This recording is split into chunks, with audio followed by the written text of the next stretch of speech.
예, 반갑습니다. 오늘은 이제 4월 10일 금요일입니다. 창세기 23장 큰 민족과 약속의 땅이라는 제목으로 말씀 나누도록 하겠습니다. 자, 이제 어제 이야기에 이어서 이제 참 이야기가 극적이죠. 이제 어제, 그러니까 여러분 우리가 창세기 이야기가 그 시간 순서로 배열한 게 아니라고 이제 여러 번 말씀을 드렸었어요. 그러니까 이야기를 우리는 이제 이게 현대인이 우리가 다들 기본값이 그래서 그래요. 현대에 사는 우리는 이제 기본값이 항상 이야기를 시간 순서로 배열하라는 게 너무 자연스럽고 익숙하지만 고대 사람들은 사실 시간 순서로 이야기를 배열하지 않아요, 잘.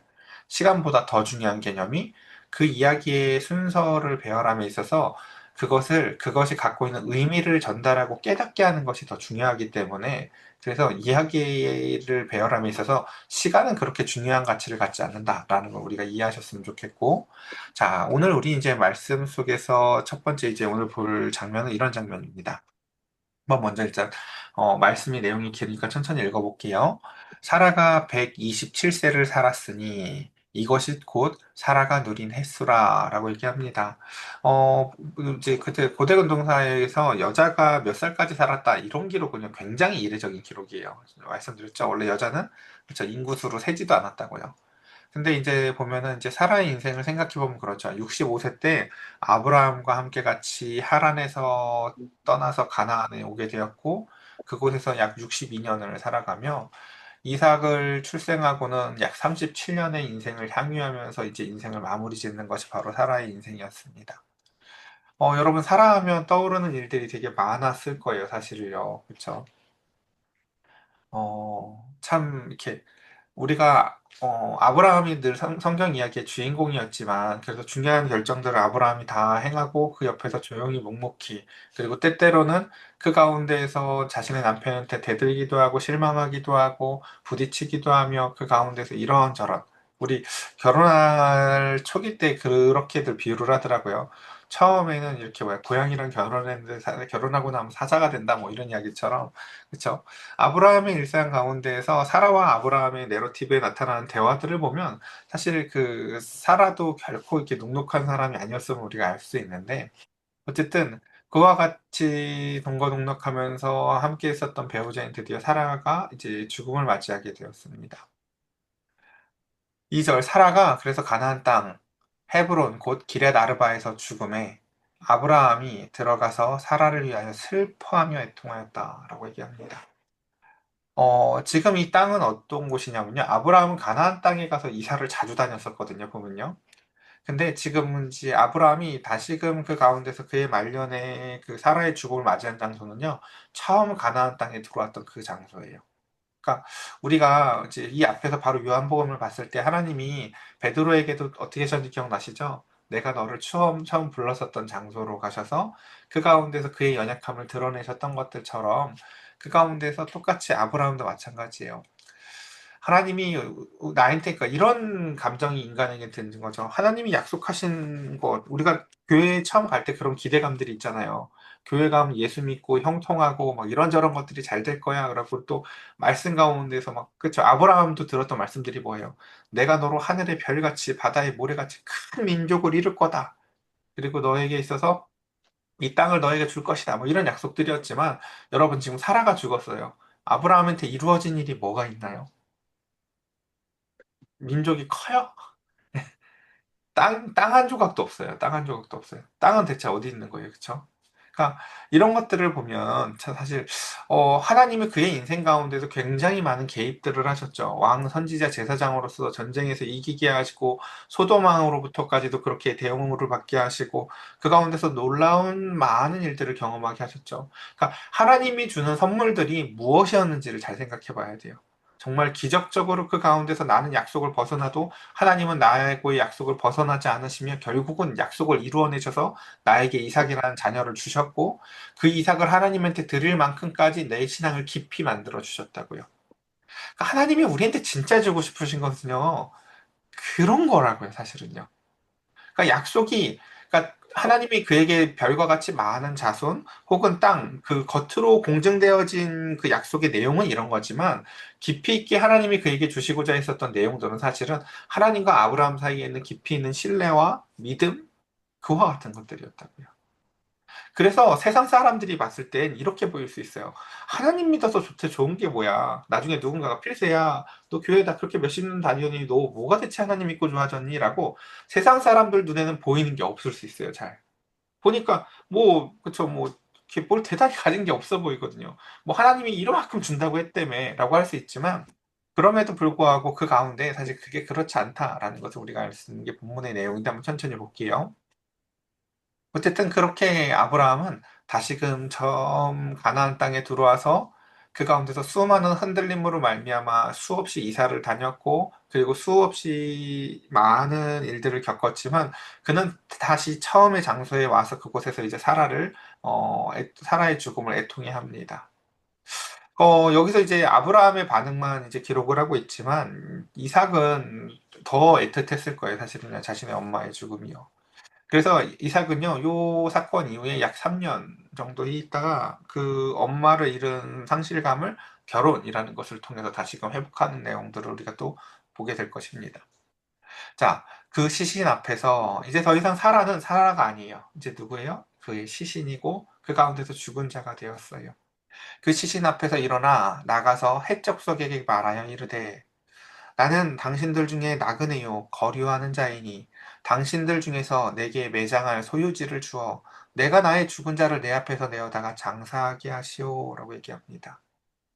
아브라함은 그 가운데에서 그 땅 한 평조차도 땅 한 조각조차도 그 가운데에서 하나님으로부터 주어질 때까지 기다려요 보면요. 근데 결국 그에게 주어진 땅이 있어요 없어요? 없어요. 그래서 결국은 이제 사라의 죽음을 통해서 필요하게 되었어요 땅이. 그래서 그 땅을 이제 살려고 하는데 굉장히 상대의 관습과 절차를 존중하고 무례히 행하지 아니하며 그 가운데서 정확하게 이렇게 얘기를 하죠. 나는 나그네다. 그리고 당신들의 관습과 절차를 존중하는 가운데서 내가 그것을 매입하길 원한다라는 것입니다. 여러분, 기독교가 제일 많이 저지르는 범죄나 오류가 뭐냐면요. 무례함이에요. 여러분, 기독교인들이 무슨 뭐 땅 밟기 한다고 다른 종교들 시설에 가서 뭐 땅 밟기를 하고 거기서 무슨 기도를 하고 이런 짓을 절대 하시면 안 돼요. 그건요, 나는 기독교는 옳고 타 종교는 틀려 하니까 그렇게 해도 된다고 생각을 하신다면 그 대단한 착각이에요. 성경은 다른 종교를 인정하진 않지만요, 타인에 대한 무례함도 인정하지 않아요. 여러분, 해쪽 속한테 지금 아브라함이 함부로 해요? 절대 그렇지 않아요.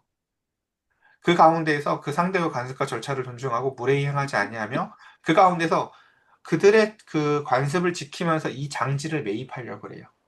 지금 아브라함이 원하는 것은요, 딱 그 사라를 매장할 굴 하나예요. 근데 그 가운데서 내가 한번 좀 천천히 보겠습니다. 그래서 당신들 중에서 내게 매장할 소유지를 주어 내가 나의 죽은 자를 내 앞에서 내어다가 장사하게 하시오. 해족속이 아브라함에게 대답하여 이르되 내 주여 들으소서 당신은 우리 가운데 있는 하나님이 세우신 지도자이시니 우리 묘실 중에서 좋은 것을 택하여 당신의 죽은 자를 장사하게 하소서. 우리 중에 자기 묘실에 당신의 죽은 자가 장사함을 금할 자가 없으리이다라고 얘기를 하죠. 우리 여러분들 세상을 그래도 지금 여기 계신 분들은 많이 살아보셔서 그래도 좀 아실 거예요. 사람의 말이 겉의 말이 다 겉의 말이 아니라는 것을. 예. 그러니까 관계가 있어도요, 관계가 그리고 어느 정도 좋아도요, 말의 표면적 의미와 내면적이고 이면적인 게 다를 수 있다는 걸 우리는 늘 기억하셔야 돼요. 그러니까 약간 그 충청도라는 그 지역의 특성 아시죠? 그쵸? 겉으로 안 먹는다고 하지만 안 먹는 게 아니잖아. 이것 좀 먹어봐. 아유, 아니야. 아, 이것 좀 먹어보라니까. 아유, 괜찮대도. 라고 해도 그냥 가져가면, 그냥 가져가네. 하는 게 사람일 수 있다는 것처럼요. 사실 여기서 이야기하는 그 해쪽 속의 태도는요. 정말 아브라함과 내적 친밀감이 깊어서 이렇게 얘기를 하는 것들은 아니에요. 어쨌든 그건 저 뒤에 가보면 알 수 있어요, 사실은요. 어쨌든 그 원래 이와 같은 이제 그 토지를 거래하고 굴을 거래하고 이런 것들은요 원래 동족들끼리만 가능한 거예요. 그래서 아브라함이 처음에 이야기를 뭐라고 얘기해요? 나는 나그네라서 그거 안 되는 거 아는데 내가 정확히 값을 치를 테니까 내게 그 굴을 이제 팔 것을 이렇게 요청하는 거죠. 근데 그들이 겉에 표면적인 언어로 뭐라고 얘기를 해요? 당신은 우리 가운데 있는 하나님의 지도자야. 누가 당신이 못 쓰겠다고 해도 우리 중에서 이거 거리게 할 사람 아무도 없어. 라고 얘기를 하지만 그건 이제 표면적인 얘기예요. 예. 예를 들어서 제가 우리 혜영 이사님 집에 가거나 필세 이사님 집에 제가 언제 좀 가볼게요. 라고 하면 언제든 오세요. 라고 이럴 수 있죠. 근데 그 뒤에서 우리 언제든 오셔도 좋아요. 이렇게 얘기를 하지만 여러분 애들한테 물어보세요. 예, 애들은 생각이 다를 수 있어요. 씨, 왜 아무 때나 와? 왜 저녁 때 와? 이럴 수 있어요, 여러분. 그러니까 그 말과 이면의 내용은 다를 수 있다라는 것들을 이렇게 기억하시면 좋을 것 같아요. 어쨌든 말은 이렇다라는 것들. 그러자 7절에 아브라함이 일어나 그 땅 주민 해쪽 속을 향하여 몸을 굽히고 여러분 여기서 보면 몸을 굽히라는 표현이 계속 등장을 해요.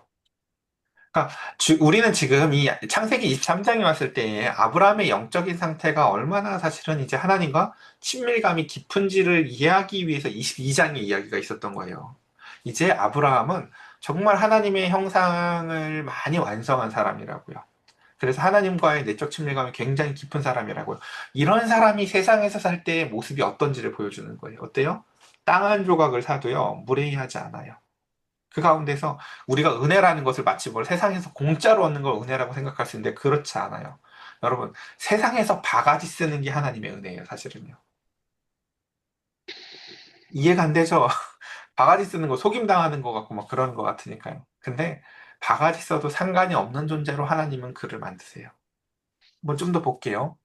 그래서 해쪽 속을 향하여 몸을 굽히고 그들에게 말하여 이르되 나로 나의 죽은 자를 내 앞에서 내어다가 장사를 하게 하는 일이 당신들의 뜻일진데 내 말을 듣고 나를 위하여 소알의 아들 에브론에게 구하여 라고 하면서 아브라함은 일단 이 모든 절차의 그 가장 즉 아브라함이 염두했던 굴이 있거든요. 근데 그 굴을 사는 데 있어서 가장 중요한 핵심적인 인물이 에브론이라는 걸 알아요.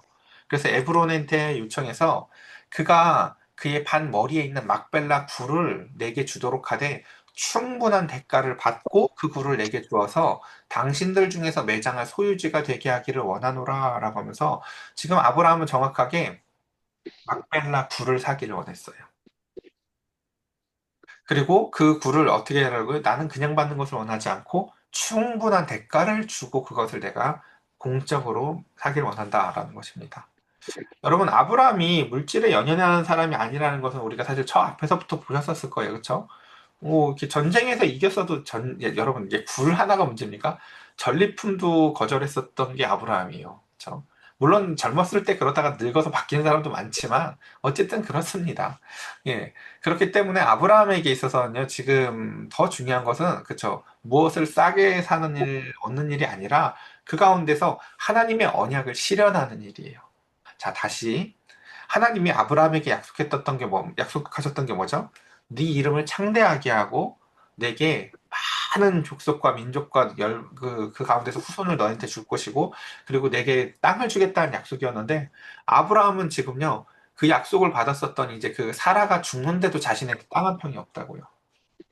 그래서 사실 지금 아브라함이 하는 일은 뭐냐면요. 처음으로 하나님이 약속하신 그 땅을요, 드디어 조금이라도, 땅 한 조각이라도 처음으로 매입하는 일을 하는 일인 거예요. 이제 드디어 필요가 다가와서.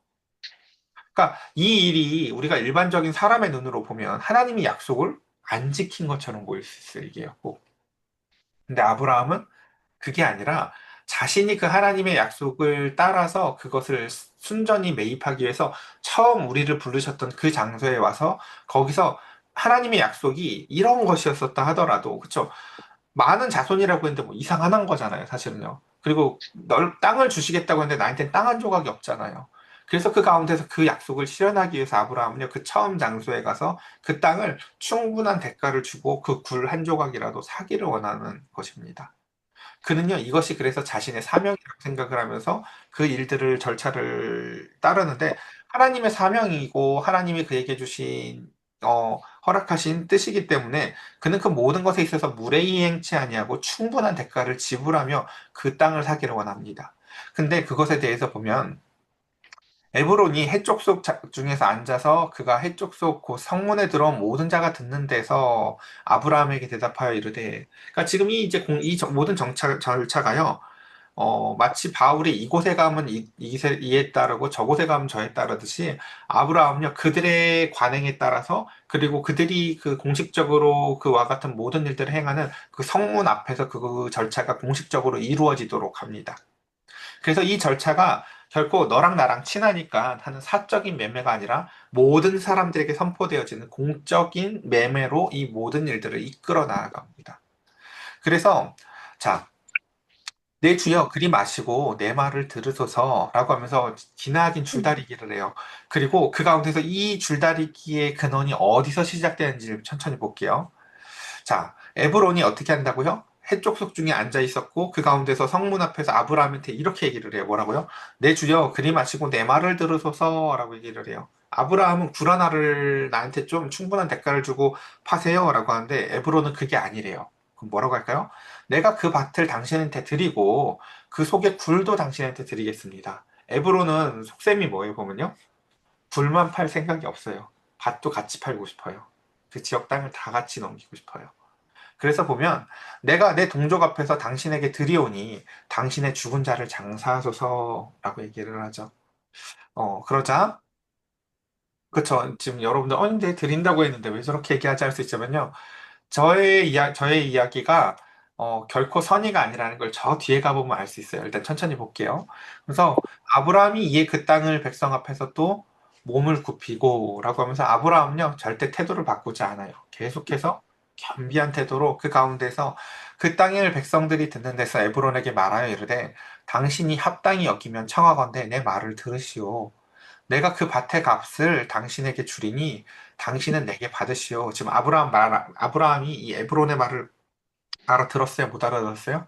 금방 알아들었어요. 아, 굴만 팔고 싶은 게 아니라 구 옆에 있는 밭까지 같이 팔고 싶은 거구나라는 것을 알아서 아브라함이 그에 따라서 뭐라고 해요? 밭값도 내가 그럼 드릴게. 라고 얘기를 해요. 그러니까 그 밭값을 당신에게 주리니 당신은 내게서 받으시오. 라고 얘기해요. 그리고 내가 나의 죽은 자를 거기에 장사하겠노라 라고 얘기합니다. 여러분, 하나님의 백성이 된다는 건요. 그러니까 이런 모습이에요, 사실은요. 하나님이 땅을 주시겠다고 했는데 그 땅이 내게 어떤 양식으로 주어질지 몰라요. 그 땅을 내가 생각하기에는 나는 굴 하나를 사러 갔는데 상대가 이것까지 팔고자 해요. 그 모든 일에 있어서요. 굉장히 수동적인 능동적인 형태로 자신이 이끌림 당하면서 그것을 매입한다고요. 베드로 이야기 기억나시죠? 네가 늙어서는 원치 않은 것으로 끌려다니는데 그게 사명을 수행하는 모습일 거야 라는 거였거든요. 아브라함은요, 하나님 땅 주신다면서요? 라고 하면서 입 벌리고 기다리고 있는 게 아니라요, 땅 제가 살게요, 하나님. 근데 저는 저 땅을, 저 굴을 우리 아내를 위해서 사고 싶어요. 라고 그 자리에 갔지만 그들이 그에게 있어서 이면적인 속내를 통해서 그 밭까지 넘기고자 할 때에도요, 아브라함은 그에 끌려다니면서도 그에 대한 충분한 대가를 지불하면서도 그 가운데서 그 모든 절차들을 하나님의 자녀답게 공손한 매수자로서의 태도를 일관적으로 보여줍니다. 그리고 그 다음 14절 에브론이 아브라함한테 대답하여 이르되 내 주여 내 말을 들으소서 땅값은 은 400세겔이나 그것이 나와 당신 사이에 무슨 문제가 되겠습니까? 라고 얘기를 해요. 이제 여기서 그 에브론의 속셈을 알 수 있어요. 저 400세겔은요 눈탱이에 밤탱이를 더 친 가격이에요. 이거 밭값을 다 합쳐도 말도 안 돼요, 저거요. 예. 그러니까 저걸 통해서 이 사람이 사실은 그렇죠. 그러니까 여러분 말을 잘 알아들으셔야 돼요. 저 400세겔이 중요한 게 아니라 뭐라고요? 이거 지금 그냥 주겠다고 하는 말 같잖아요. 그냥 주겠다는 말이 아니에요. 사실은요. 아유, 이거 400세겔이지만 그냥 가지세요. 여러분 이거 덜썩 받으면 큰일 납니다. 예. 여러분 그래서 기독교인이냐 그리스도인이냐 절대 공짜 좋아하시면 안 돼요. 그렇지 않아요, 여러분. 사람이라는 존재는 신실한 존재가 아니기 때문에요. 그 가운데 예, 그래서 이 지나치게 높은 가격을 통해서 우리는 사실은 이 모든 대화가 굉장히 이면적인 대화였다는 걸 알 수 있어요. 아, 저게 다 그냥 한 말이었구나라는 것들을 이 뒤에 그가 내뱉는 저 돈의 가격을 통해서 사실은 우리는 알 수 있게 됩니다. 자, 그래서 그것이 나와 당신 사이에 무슨 문제가 되리까? 당신의 죽은 자를 장사하소서라고 하며, 아, 이제 보니까 굴만 팔고 싶은 게 아니라 밭까지 한 번에 정리해서 이렇게 하고 싶었던 거구나라는 걸 알 수가 있죠. 그러자 아브라함이 어떻게 합니까? 에브론의 말을 따라줍니다. 그래서 에브론이 해족속이 듣는 데에서 말한 대로 상인이 통용하는 은 400세겔을 달아서 에브론에게 다 내어줍니다. 이게 하나님이 아브라함에게 약속하셨던 가나안 땅을 얻게 되는 첫 땅을 매입하는 과정에서의 모습이에요. 그러니까 우리가 생각하는 것처럼 하나님이 우리한테 약속의 땅을 약속하셨는데 그 약속의 땅을 처음으로 얻는 과정이 어때요? 우리가 생각하는 멋지고 아름답고 놀라운 기적의 이야기로 점철되어 있는 것이 아니라 여전히 세상은 저렇게 강박하고 근데 그 가운데서 하나님은 그에게 그거보다 더 좋은 곳으로 그의 마음을 채워주시며 하나님과의 관계와 신뢰가 깊이 쌓여진 가운데에서 세상에서 눈탱이를 맞고 밤탱이를 맞아도 그 가운데에서 하나님의 약속을 신실히 지켜 나아가는 모습으로 그를 만들어 나아가신 하나님을 보게 됩니다. 우리는 보통 간증 집회선 이런 이야기를 듣지 못했을 거예요. 다 어떻게 얘기를 들었어요? 내가 꿈에서 하나님한테 내가 이런 것들을 줬는데 이렇게 샀는데 이게 30배, 60배, 100배로 올랐습니다. 아멘! 우리가 원하는 사실을, 그쵸, 내러티브는 이런 내러티브일 거예요. 하지만요, 그건요, 그런 걸 우리는 이렇게 얘기해요. 욕심이라고 얘기를 해요. 그리고 그 욕심을, 신약 성경은 뭐라고 얘기하냐면요, 죄라고 얘기를 해요. 근데 그걸 우리는 뭐라고 속아요? 가로 열고 하나님의 은혜라고 그 포장지를 그걸 다르게 포장해요. 싼 걸, 비싼 걸 싸게 얻었다. 이걸 우리는 하나님의 은혜라고 포장하길 좋아해요. 여러분, 그렇지 않아요. 믿음의 첫 번째 조상인 아브라함은요, 그 땅을요, 눈탱이를, 밤탱이를 맞고 처음으로 얻게 된 게 바로 하나님이 약속하셨던 땅이었다라는 것입니다. 하나님이 우리한테 뭘 약속하셨어요. 예를 들어서. 하나님 나한테 그것 좀 주세요 라고 하면 대부분 하나님은 우리한테 이렇게 얘기하실 거예요. 내가 너한테 주지 않았니? 라고 하실 거예요. 아브라함한테는요, 400세기라는 돈이 있었어요. 그리고 그것이 그냥 세상에서 통용되는 거래 금액으로는 지나치게 높은 금액이었지만 하나님은 그렇게 그 땅의 첫 토지를요, 아브라함을 통해서 매입하게 하셨어요. 그래서 그 누구도 부정하지 못하도록. 우리의 관점은요, 그 가격에 있을 수 있어요. 그렇게 비싸게 샀어. 라고요. 근데 아브라함은요, 이것을 사고도요, 기쁨이 있어요. 왜요? 하나님의 약속이 첫발이 이렇게 실현되어져 나아가는 것이니까요. 그래서 그렇게 마멸의 앞 막벨라에 있는 에브론 밭, 곧 그 밭과 거기에 속한 굴과 그 밭과 그 주위에 붙들린 모든 나무가 성문에 들어온 모든 해제 수확이 보는 데서 아브라함의 소유로 확정된지라. 참 이렇게 땅이 하나님의 약속이 이와 같은 모습으로 실현된다는 게 참, 우리가 신앙생활에 대해서 그래서 착각하면 안 된다라는 것을 우리가 꼭 기억하셨으면 좋겠습니다. 우리 신약성경의 베드로전서 이야기 하나 보고 이제 마치고 싶은데요. 요 얘기 읽고 맞춰볼게요. 그 후에 아브라함이 그의 아내 사라를 가나안 땅 앞 막벨라굴에 장사하였더라. 마므레는 곧 헤브론이라. 이와 같이 그 밭과 거기에 속한 굴이 해쪽 속으로부터 아브라함이 매장할 소유지로 확정되었더라. 자, 근데 이제 이 아브라함의 이러한 내러티브 가운데서 베드로는요, 참 독특한 관점을 갖는데, 순종의 대명사로 사라를 갖다 써요. 여러분, 우리 창세기 읽으면서 그 사라가 순종의 모습 기억나요? 아마 잘 안 나실 거예요. 그쵸? 그러니까 이런 것들이 좀 중요한 관점이다. 뭐요 얘기만 읽고 천천히 볼게요. 베드로전서 3장 5절에 보면요. 이렇게 얘기합니다. 전에 하나님께 소망을 두었던 거룩한 부녀들도 이와 같이 자기 남편에게 순종함으로 자기를 단장했다라고 얘기를 하면서 사라가 아브라함을 주라 칭하면서 순종한 것 같이 너희는 선을 행하고 아무 두려운 일에도 놀라지 아니하면 그의 딸이 된 것이니라라고 말씀하시죠. 우리는 사실 이제 그 창세기에서 보여주는 이야기 이면에 그 가운데서 이제 베드로가 갖고 있는 독특한 관점을 우리가 볼 수가 있게 되는데, 어, 그래요. 그러니까 우리는 이제 베드로는 그러니까 큐티나라는 것 또는 말씀을 묵상한다는 게 사실 얼마나 다차원적인 건지 우리는 베드로를 통해서 사실 베드로를 통해서 이런 것들을 배울 수가 있는 것 같아요.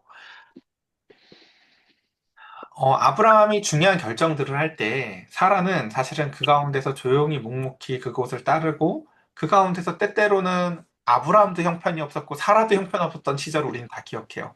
그리고 그 최악의 사건이 하가를 취하는 것이었어요, 사실은. 그럼에도 불구하고 그 가운데 하나님의 은혜라는 것이 이래요. 아유, 시간이 많이 지나서 말씀 빨리 정리할게요. 하나님의 은혜라는 것이 이래요. 우리 기억나시죠? 베드로한테 하나님이 어떻게 하셨는지. 이 모든 것을 덮으시면서 너 약속을 어긴 적 없는 거야. 라고 하면서 다시금 그에게 회복하여 주셔서 첫 약속의 자리로 그를 회복하여 부르시고 그를 그 가운데에서 기억나세요? 베드로와 그 제자들을 뭐라고 불렀는지?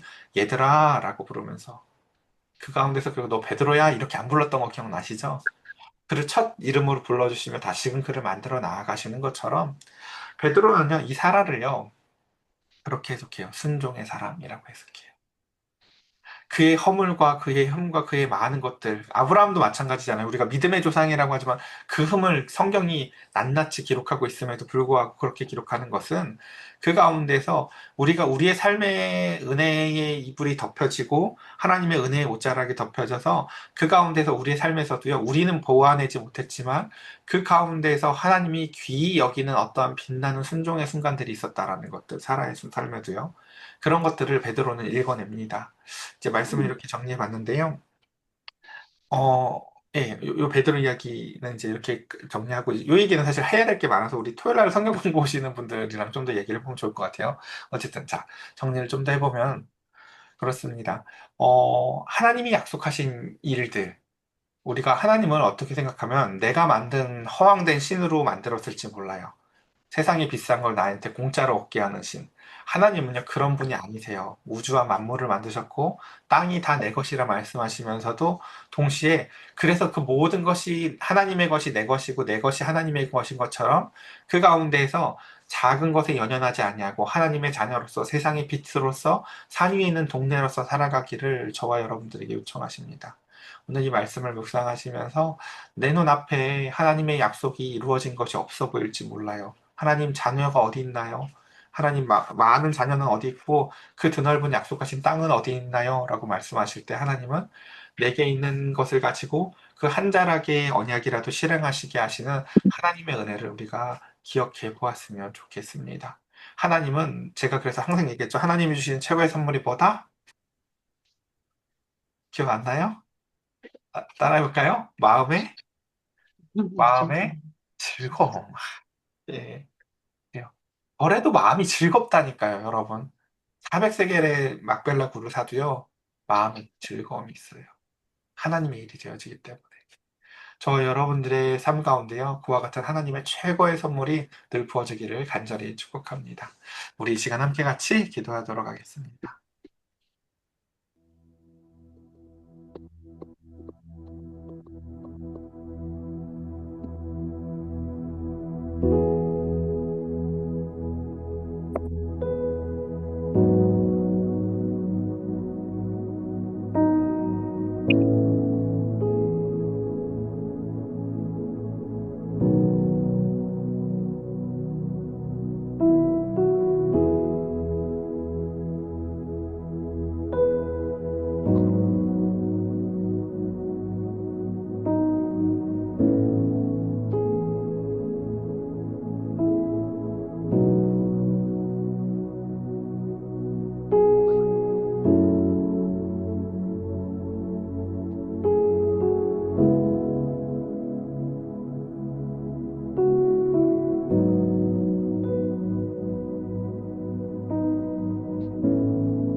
기도드리겠습니다.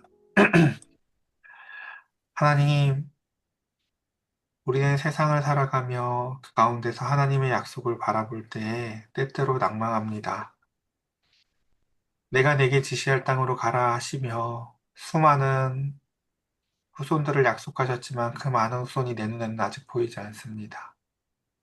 그러나 아브라함은 이삭 하나로도 충분한 기쁨을 누립니다.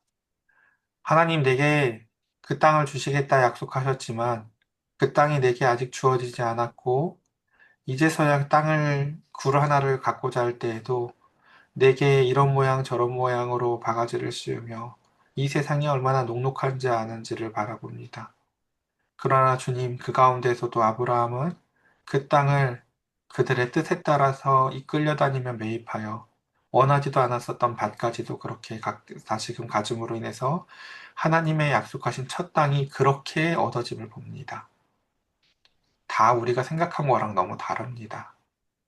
그러나 하나님, 오늘 우리 사랑하는 성도들 꼭 알았으면 좋겠는 것이 하나님이 주시는 최고의 선물이 눈에 보여지는 이미 약속하셨던 표면적인 약속의 겉에 드러나는 땅이나 자손이 아니라 그에게 그 어떠한 상황에서도 주어지는 마음의 평강과 즐거움이라는 것을 우리 사랑하는 성도들 알았으면 좋겠습니다. 우리 사랑하는 성도들 이와 같이 하나님, 내가 있는 곳에서 주님의 약속이 이루어지며 주님이 주시는 마음의 즐거움과 기쁨을 가지고 그 가운데에서 신실하게 살아나가게 하여 주시옵소서. 세상 가운데에선 나그네이 오나 하나님과는 가장 깊은 신뢰 관계에 있어서 마음의 기쁨과 즐거움을 누리는 아브라함과 같이 우리 사랑하는 성도들의 오늘 하루의 삶 가운데에서도 무엇이 내게 손해인 것처럼 때때로 보일지 알지라도 그 십자가가 누명과 손해와로 점철되어 있는 것처럼 보일지라도 그를 통해서 생명을 얻어내시는 하나님, 우리 사랑하는 성도들과 저의 삶을 통해서 주님의 생명의 은혜들을 흘려 넘치게 하여 주시옵소서. 우리 주 예수 그리스도의 이름으로 기도드렸사옵나이다. 아멘. 아멘. 합니다.